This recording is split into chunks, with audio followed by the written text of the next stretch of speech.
Hey, this is my second reading for YouTube. I'm going to switch the decks. I have three other decks here. I have Kabbalistic Tarot, I have Santa Muerto Tarot, and then I also have Tattoo Tarot.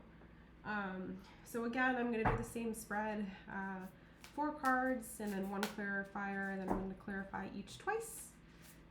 So starting with actually I'm going to start with the Santa Muerto. The imagery is a little easier to decipher. Alright, so let's see if we can make this a little... I'm trying to keep my timing good. There was a point where I was creating these insane spreads that next level Celtic cross kind of stuff. And high-key obsessed with it at that point, I think, and doing all the sacred geometry and stuff like that. So I just want to keep it simple for at this point in time. Sorry if you hear my little puppy crying in the background. So let's see what's going on with the collective.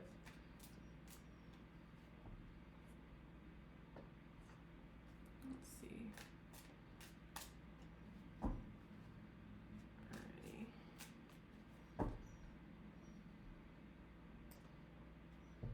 Alright, so let's see. Alright, there's our first card. So we have the Hierophant. Ooh, I love this. So some say that the Hierophant is the most spiritual deck in the card, or spiritual card in the deck. And it kind of, I see it as being just like the priestess, the high priestess.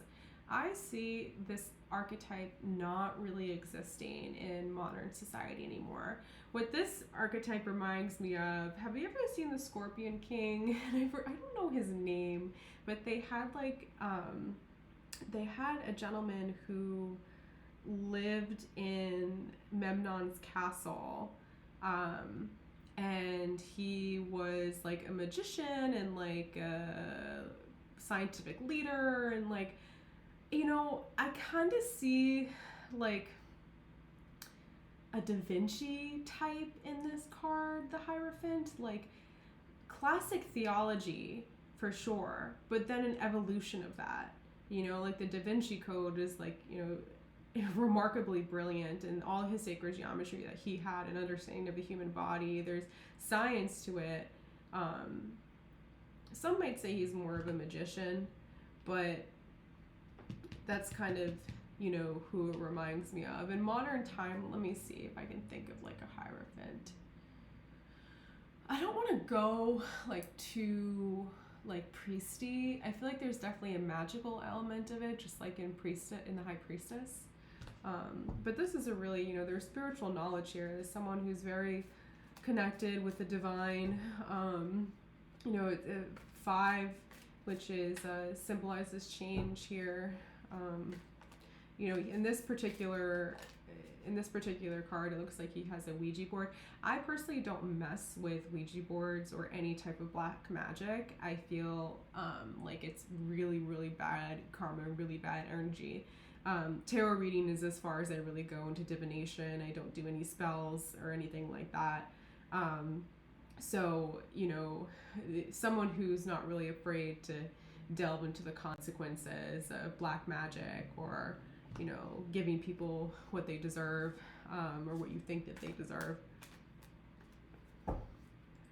But I would advise against that. I would say a strong no.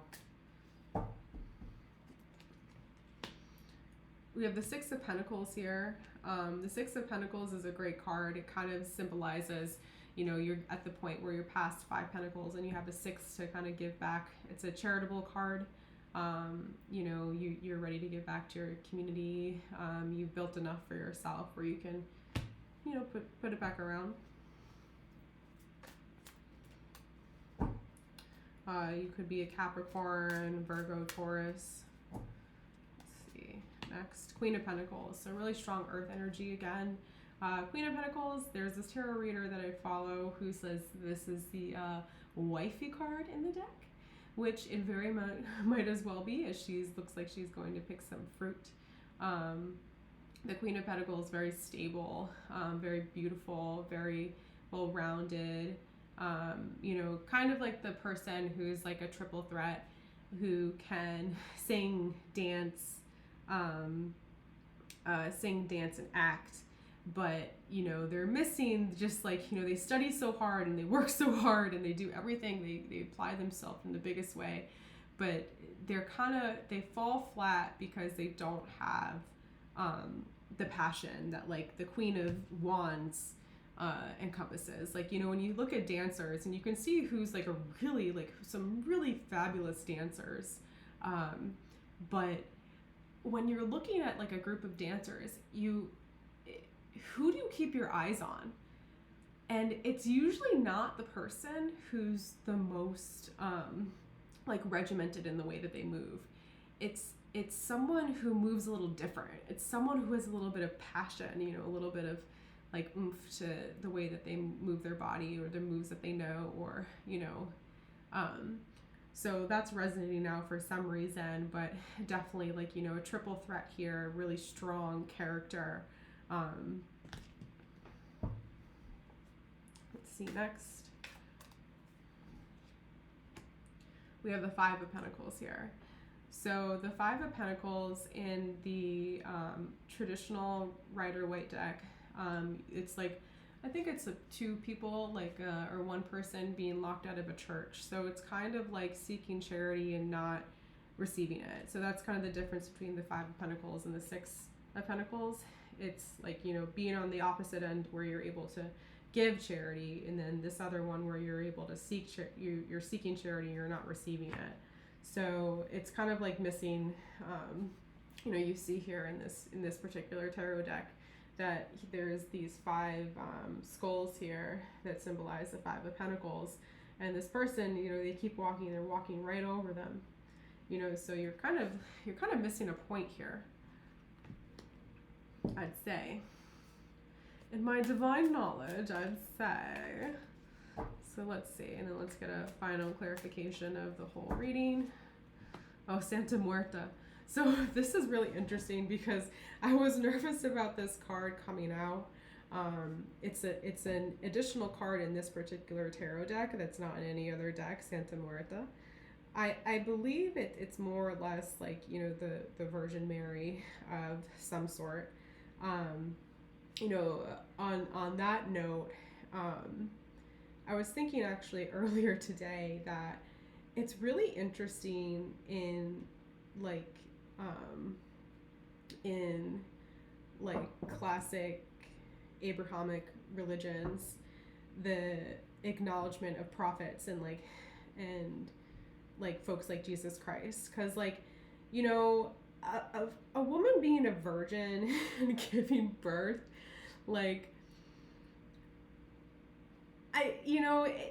it's billions of people depend on that theology. And is it scientifically possible? Does it matter? Not in this particular instance, but there's a spiritual concept here. You give power to what resonates with you, to what you're taught, to your perspectives. And even if they can't be justified or proved, there are things that happened in the Old Testament and New Testament, we don't have any record of them in any way, but they're kind of just like fables that have been passed on, probably orated for a really long time, and then eventually were written down. But even with that, there's so much spiritual knowledge here. There's so much spiritual knowledge here, but just it's also, what are you giving power to? Are you giving power to the right things? So that's what's resonating for me right now. So let's get some clarifiers. Let's see. We'll move on to the Tattoo Tarot.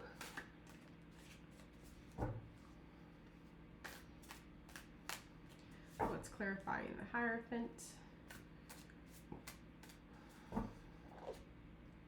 Ace of Wands. So, the wands are very passionate fire cards, communication, coming in hot and fast. And a lot of people like to equate this card to like the phallic. I don't really see it as necessarily that. Like, as soon as people come, like some tarot readers, they see this card, they say, oh, someone's hot for you here. Someone could certainly be hot for you, but there's deeper passion, there's deeper feelings, there's deeper communication to, like, if someone wants to, make love to you or whatever, there's more to it than just like the rod aspect of it. Excuse me. The phallic aspect of it. Like, if you ever want to make love to someone, it's because you deeply appreciate them or feel a certain way. But this is usually a very, sexual kind of indication here. And it's great that it's coming up and contrasting the Hierophant, very spiritual energy. So there's definitely kind of a physical aspect here to someone out there. You being naughty. But I love that. Again, like in my other reading, you'll get my whole partake on the whole sexual energy kind of thing. So let's see what's clarifying the Six of Pentacles here. Knight of Cups. So again, this is very romantic. This is someone who wants to write a love letter to you, but then they keep throwing away the love letters because it's not exactly what they want to say. Like, have you ever seen that movie Atonement? This kind of gives a sinister overlay, but I forgot the name of the character. There's the main male character who ends up, getting falsely accused of rape and then sent to fight, I think, in World War One. And then meanwhile, Keira Knightley, his love obsessed, has to stay behind, and they end up going their separate ways. But there's this scene in the movie where they kind of like, where the whole rape accusation came from. Keira Knightley's little sister intercepted her lover's letter to her. And it was quite inappropriate, but he had never intended for Keira to get that letter. And so the Knight of Cups is kind of like being stuck in your feelings, being subject to other things that might happen to you. So it's interesting that it's clarifying the Six of Pentacles. So basically what the divine is trying to say to someone right now is that don't be stuck in your feelings anymore.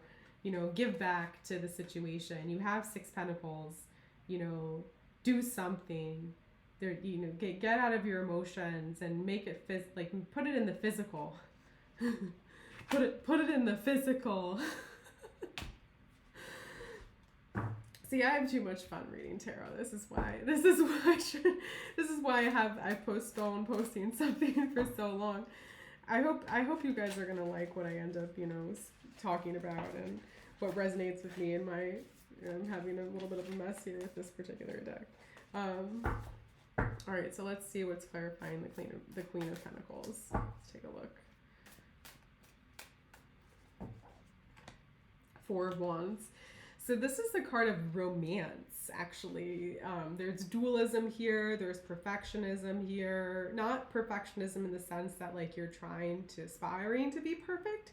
It's like things are so imperfectly beautiful, they are perfect.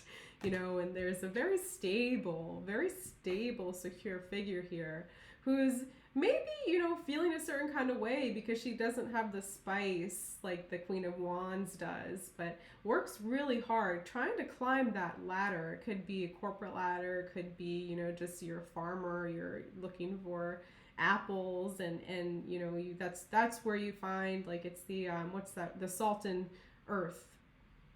the earth, excuse me, kind of people. People that would much rather prefer to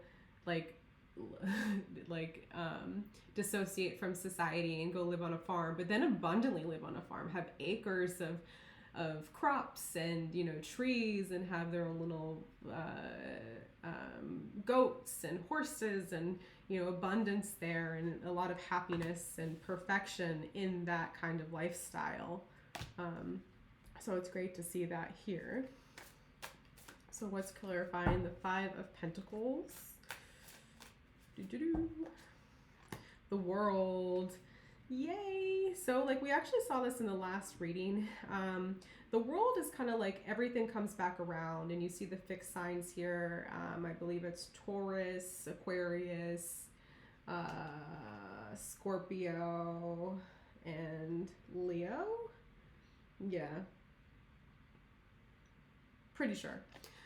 Those are the fixed signs. So like, you know, things that are more or less ingrained into the divine, into how the world operates, into, you know, there's 365 days in a year, and the sun and the earth moves around the sun this many times. And, you know, there are fixed things in the universe, or supposedly seemingly fixed. But it all comes back around too, like everything's cyclical. So there's definitely, you know, cycles here that someone's working through, trying to get through all the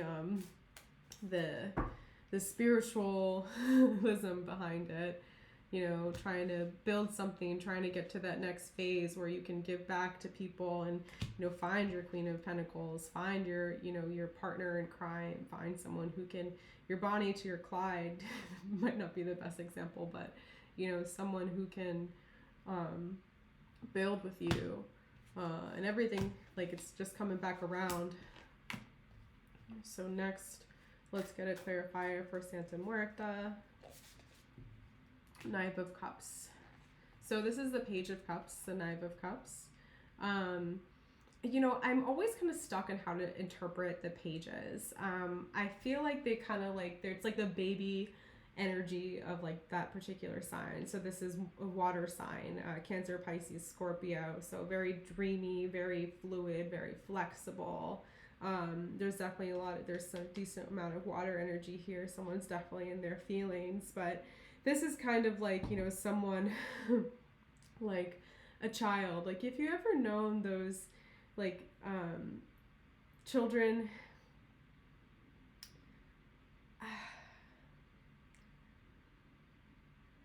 like as someone who's not imprinted by social stigma yet. For example, I used to teach little kids, and when I used to teach them, I would, you know, obviously have like recess and stuff, and sometimes I would play with them, you know, and they had like all of these huge bouncing balls, like not just basketballs, like huge, like, you know, I think it's made of like some sort of plastic or I don't know, silicone, whatever it is. It's very light. There's filled with air. But we were playing, you know, it was like me and like a couple other kids waiting for their parents to come pick them up. And like how they like to play is you just like chuck the ball at them. So it was my turn. And this little boy, I don't know why it just stands out in my memory so much. He looks back at me and he's like, "Go easy on me, okay?" And I'm like, "Of course, honey. Like, you know, of course, like I've never hurt you, like ever, you know, like I wouldn't even think about it, you know, but like to be like an 8 or 9-year-old kid and to say something like that to an adult woman, like you wouldn't hear like a 13 or 14-year-old be serious about something like that, you know, maybe as a joke, but like they wouldn't like, please go easy on me. So this is what's resonating with me right now. So there's naivety too, which is nice here to contrast the Virgin Mary, Santa Muerta card, innocence. So you know, it's all kind of redundant. It doesn't matter if the Virgin Mary was actually a virgin or not, even if it's not, you know, scientific or whatever it might be. It's this symbolism of innocence, and I'm happy that we see that in the divine feminine most of the time, but it also exists in, you know, the divine masculine. Unfortunately, a lot of them have that, you know, the part of becoming a divine masculine is that you get stuck in these kind of cycles of codependency, and you have to overcome those cycles, and you know, you have to learn how to protect yourself and protect the people that you care about, and not, you know, when you say go easy on me and then someone takes advantage of you or your vulnerability, like that's incredibly scarring to the masculine, and women, females, the divine feminine, gender interchangeable, has a little bit more leeway in the social stigma, and she's allowed to be soft and vulnerable, and the young men, once they hit probably 11, 12, 13, start becoming teenagers, they're kind of they're socialized in a way where they're robbed of that innocence, unfortunately. So that resonates with you. All right, let's get one more clarification.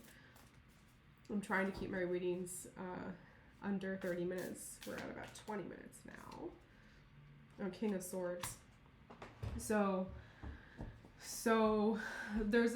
there's King of Swords again. It's air energy. So Gemini, Libra, Aquarius. This is my Kabbalistic tarot deck. I love that there's a Metatron on the back of it. I think that's really, really cool. And just like the symbolism in general. I don't want to go on a tangent of the history of tarot, but some of it's rooted in Kabbalistic perspectives. So the King of Swords are very logical, very practical, very powerful king. When they're in the reverse, they can be quite cutting, quite ruthless. So I actually read tarot. I only read tarot with my decks facing upward. I mean, there's 72, I think it's 72, 76, 72 cards in a deck, and not all of them are positive. We don't need to, I don't like to interpret cards upside down, reverse, because I feel like just, getting the energy as it is, it's just kind of, it's too nitty gritty for me, particularly as a reader. So there's really strong masculine energy on the table right now. We certainly have someone who's thinking about something, and not just one thing, a whole lot of things. And they want to be logical about their next move. They want to be logical about what they're going to do. Ace of Wands fell. But they're two, this is kind of funny how it's in between. The Ace of Wands is in between the Hierophant and then the King of Swords, because they're something's in the back of their mind. Something's in the back of their mind, but they're just I gotta be logical. I gotta think about this. I gotta be strategic, They're just so it's great to see that. Let's see next. What's clarifying the Knight of Cups to the Six of Pentacles? The Eight of Swords. So we actually had this in the last reading that I did today, which is a card of victimization. There's repetition here for sure. I think we had the Knight of Cups. We did have the World as well. So that looks like it's we didn't have the, let me see. Yeah. So we had the Knight of Cups and the World in my last reading, and then also Eight of Swords. I love when there's repetition because it really just, justifies, verifies the energy. So there's victimization here for sure. Someone who stuck in their feelings, they can't, they want to give, but they don't know how. They're blind to all the things that they could potentially do because they've never done it before and never had anyone done it to them. If you've never given a gift before, it's going to be pretty weird when you finally do it or you finally receive one, if that makes any sense. So what's clarifying the Queen of Pentacles to the Four of Wands? Again, we have the Five of Pentacles. So this was actually in the last reading as well, the Five of Pentacles. So there's disappointment here. Oh no, actually, I'm sorry. It's actually in this reading. I got confused with the Five of Cups. Five of Pentacles, again, it's actually, I think in the Rider White deck, you see someone sitting at stuck outside of a church. They're locked out in the cold. So kind of also like,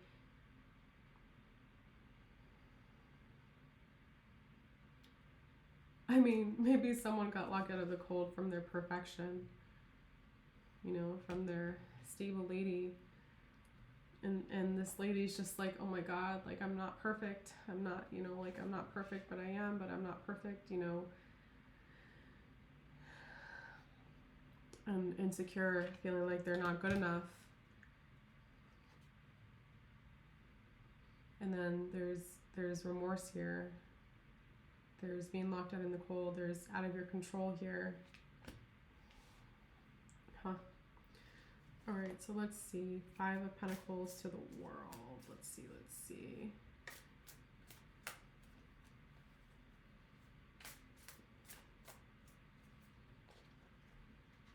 Queen of Pentacles again. So there's a strong feminine energy here. A very stable feminine, again, like a triple threat, like the wifey, like can sing, can dance, can act, but then there's also this kind of overlaying or this undercurrent or of not feeling good enough, of being left out in the cold, of overlooking things, of, you know, focusing on the wrong things, of keep moving forward when the things that you're looking for are right underneath your feet. So you're so stable, you know, like almost like too stable. He's like, oh, well, this doesn't resonate with me because it's not, you know, it's not up my ladder. You know, it's not a shiny piece of fruit that I have to climb the tippy top of this tree for. You know, low hanging fruit resonating for some reason. And the Queen of Pentacles is like, I have this huge ladder to get the best fruit at the top. Why would I pick the low hanging fruit when I'm the one who has been locked out in the cold? When I'm the one who, you know, but at the same time, like it's depicted in this card, like you're overlooking something. Someone out there is overlooking something that could drastically change their perspective, bring that cycle back around, because you think that someone's not good enough for you, but they are.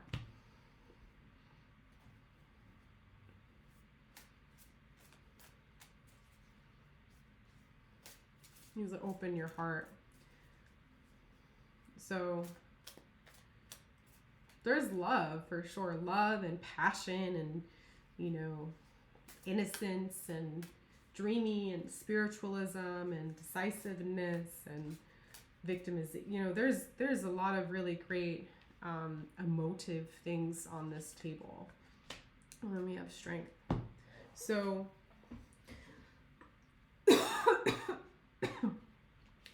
you got the strength within you to do what you gotta do. You can do it. Follow your intuition. Listen to your heart. You know, not just your passion, to your heart. So, alrighty. I hope this resonated with you, and you have a great rest of your evening. Love, light, and blessings to all of you.